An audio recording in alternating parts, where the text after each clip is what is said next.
Hi folks, John Dunn here, RPG freelancer, publisher behind Melee Via. I am up here today at Immortals with Mikey. What's up, John? How are we doing?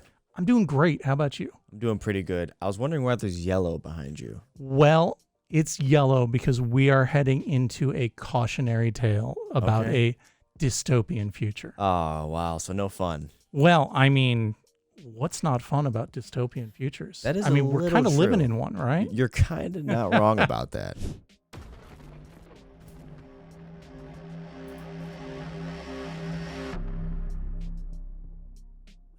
So we've talked about Cyberpunk before. Yeah. Right? We have definitely talked about Cyberpunk. We have talked about Cyberpunk, the video game, a little bit as it influenced Cyberpunk Red. I still need to play it. We talked about the Danger Girl dossier with our anime cat girls, right? Cat girls. Can't forget them. Well, there is a Cyberpunk anime series that's on Netflix. Have you caught that? I've seen it when I was scrolling through. Oh, okay, but you haven't watched any of it? I haven't watched it. I've watched about half of it. It's a lot of fun. It's very true to the source material. There's just been a lot of stuff for me to watch, so I haven't gotten all the way through it. But it's some cool stuff. It really captures the feel of Cyberpunk. It's set in the 2070s, so it's a little bit ahead of that Cyberpunk Red timeline. And Artal decided to bring that to the tabletop with the Cyberpunk Edgerunners Mission Kit. And this is very strictly inspired by that anime. Wow. So it's kind of, they licensed the RPG setting to make the anime. And then the RPG company said, yeah, let's bring that back.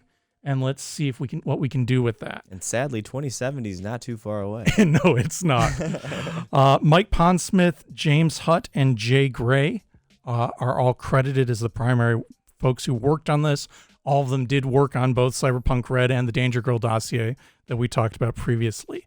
This is essentially a starter set for the current Cyberpunk rules set. And very specifically, it is set immediately after that first season of the anime ends. So I found out how this series ended when I was reading this. So maybe watch that first. Immediately spoiled. And there are 3 books in here, along with some other things, and we'll touch on those. The first one is the Edgerunners Handbook. This is a 40-page world guide to basically the cyberpunk setting. The first part of that is just an intro to the setting and future history. Then there's a technology guide, which a lot of that is stuff that was covered in the show. So talking about the cybernetics and the virtual reality that you can experience in the net. Then it talks about Night City, which is the location where most cyberpunk adventures are taking place and where Edgerunners is very specifically set. We get an everyday life section where it just talks about, what you eat, what you do living in Night City. And then the one thing that very explicitly ties this booklet back into Edgerunners is that we get detailed biographies of all the main characters from the Edgerunners show. And they do tell you this is stuff that hasn't been released anywhere else previously. So if you are a big fan of the series, getting those detailed biographies of those characters may be worth the price of admission all by itself, right?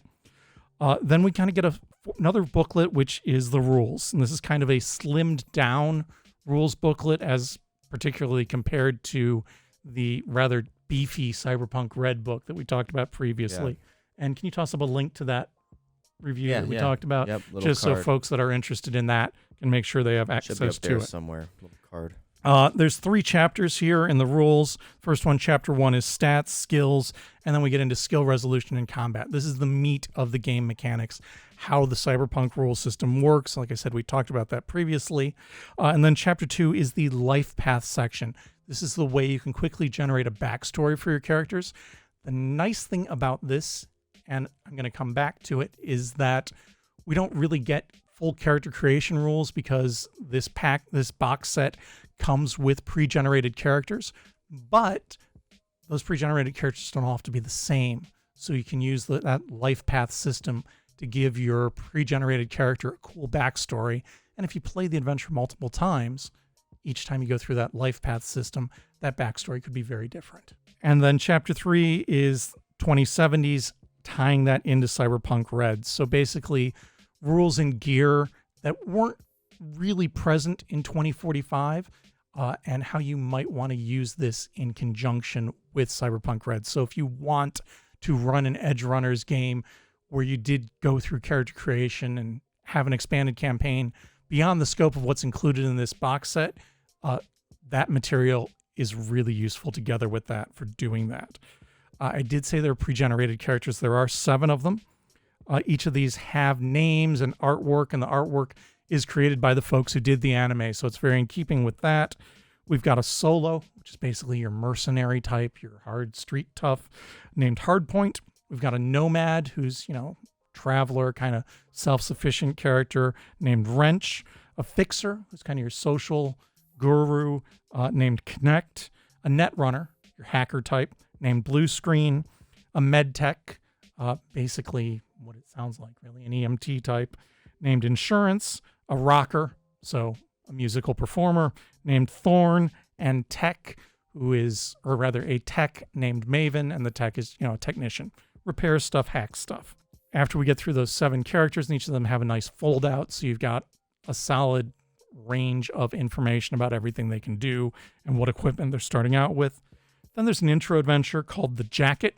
The Jacket is 40 pages long, and it is set immediately after the series finale. So one of the background characters in that has a job that he needs somebody to do for them, and he hires the player characters who are going to be, chosen from those pre-generated characters and who now have backstories courtesy of the life path system that I mentioned earlier. Mm-hmm.